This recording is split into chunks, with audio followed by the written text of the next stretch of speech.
સુરેન્દ્રનગરથી સમાચાર ધાંગધ્રા શહેરમાં આંખલાઓનો આતંક યથાવત જોવા મળી રહ્યો છે। શહેર રસ્તા પર આંખલા બાખડતા જોવા મળી રહ્યા છે। આંખલા યુદ્ધમાં કેટલાક વાહનોને નુકસાન પહોંચ્યું છે।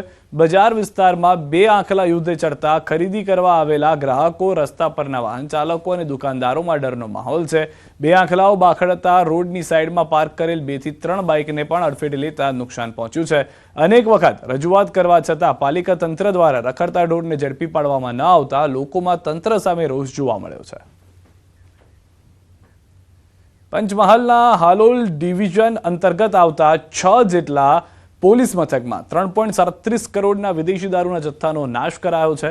વર્ષ 2024 દરમિયાન વિવિધ પોલીસ મથકોમાં પ્રોહિબિશનના કુલ 291 કેસ કરવામાં આવ્યા હતા। કોર્ટની મંજૂરી બાદ ડીવાયએસપી પ્રાંત અધિકારીની ઉપસ્થિતિમાં વિદેશી દારૂના જથ્થાનો નાશ કરવામાં આવ્યો। 291 કેસોની કુલ 2,94,435 બોટલ એની કિંમત 3,37,63,63,203નો મુદ્દામાલનો નાશ આજરોજ એસડીએમ સાહેબ શ્રી નગરપાલિકાના અધિકારી શ્રી અને પંચો રૂપિયામાં નાશ કરવામાં આવ્યો। અરવલ્લીમાં મંત્રી પુત્રો સામે માર મારવા બાબતે મંત્રી પુત્રો સહિત 6 લોકોને મળ્યા છે જામીન। સામસામે ફરિયાદ બાદ પોલીસે કાર્યવાહી કરી હતી।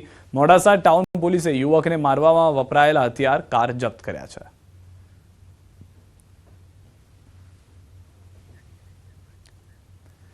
પ્રદેશ કોંગ્રેસ પ્રભારી ગુજરાતના પ્રવાસે છે। અમદાવાદ એરપોર્ટ પર મુકુલ વાસનિકનું આગમન થયું। ગુજરાતમાં શું સ્થિતિ અંગે બેઠક કરીશું। કોંગ્રેસના નેતા સાથે ચૂંટણી હારના પરિણામ મુદ્દે બેઠકમાં થશે ચર્ચા।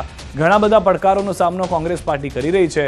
વર્ષ 2027ના ટાર્ગેટ રાહુલ ગાંધીના સૂચન મુજબ આગળ ચાલીશું।